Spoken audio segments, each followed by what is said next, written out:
Hi, my name's Georgie, I'm from Cake Kit and Fleet and I'm going to show you how to do a ruffle cake. And first of all I'm going to show you how to make this flower on the front. The first thing I do is use flour paste. Flour paste is a slightly stiffer icing to sugar paste and it will make the flour set hard and stay in this position. I need to warm up my icing first so that it is more malleable to use. By doing this it means the icing is more elastic.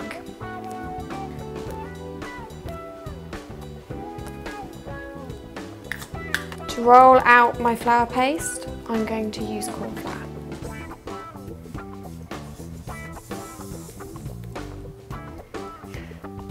The reason I use corn flour is because it's a much finer powder to roll out your icing on, and also because of this flour paste, it's already got a form of Trex running through it, which is a white vegetable fat or Crisco, and that just makes the icing a little bit more pliable when rolling out. Roll your icing out to the desired size you're looking for, and I'm using a large 5-petal Best Rose by FMM, and that's quite a large flower, and I'm going to use that twice for both sets of petals for the flower. And when you layer them together you just overlap them slightly so you'll see all 10 petals. Press down gently and make sure that you can move your icing when you're cutting. This will create a slightly cleaner cut. So next, gently peel away your icing from your flower cutter, and this will leave your flour paste that you're going to use in there. This you can roll up again and keep to one side for your next flower. Slowly poke your finger through each little petal. This will release each petal as you go along. I'm then going to next put it on my flower foam mat by PME, or you can get them by Gem.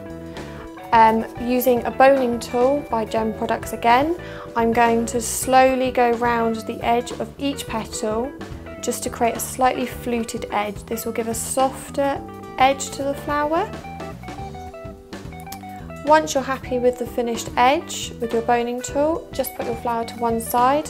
I'm putting mine into a cupcake case because I don't have a flower former at the moment, and just leave that to dry. You need to repeat this step again and put it in another cupcake case, just gently flattening them out so you're happy with the shape of how your flower is going to dry. So as you will see, one slightly flatter than the other, and this will just rest in the middle like that. So that will create your flower. To do the middle, I'm going to use a little bit of flour paste again, roll it into a ball. Once you've made your flour paste ball, you need to cut some little stamens like this.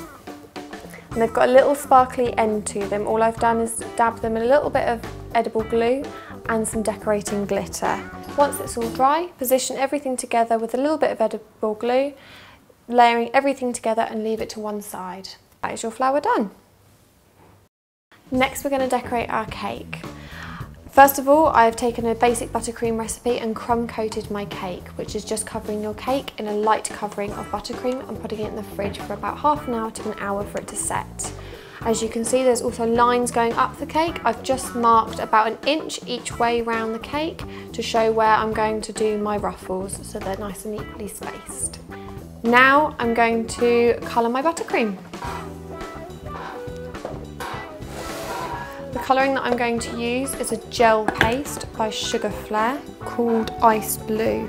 The gel pastes are a slightly more concentrated colour and they're quite thick, so to get an even colouring, and because they're concentrated you need the smallest amount, so I recommend using a cocktail stick. Put a small amount into your buttercream, take your palette knife or spoon or anything like that that you're happy to mix with, and just mix the colour through, making sure that it's evenly distributed and that you don't have any funny streaks going through afterwards. As you can see, this is a slightly turquoise blue. If you want to flavour your buttercream, do it just before you've added your food colour. I have used Madagascar vanilla extract, use about a teaspoon. If you'd like it to be a stronger flavour, do a little bit more until you get to the desired flavour you're looking for. Okay, take your piping bag and just gently fill it with your buttercream.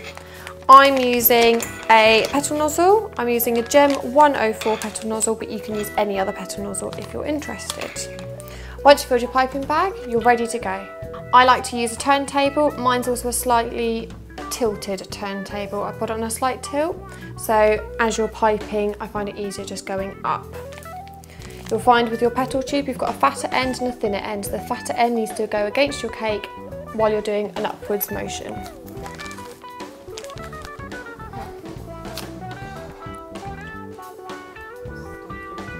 Hold your piping bag upwards and using your guidelines, do a backward and forth motion up your cake and gently joining it to any of the other ruffles that you've previously done.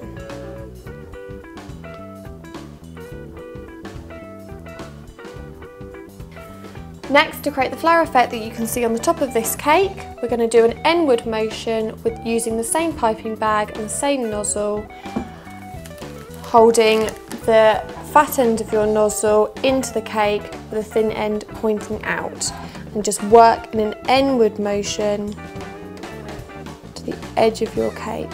Repeat this lots of times going round. Start from the outside first and work your way in. Once you've finished doing the ruffles on the sides of your cake and the flower detail on top, you're ready to finish your cake with the flower you made earlier that should be dry by now. Just attach it to the side of your cake using a little bit of buttercream left over in your bag and you're ready to serve.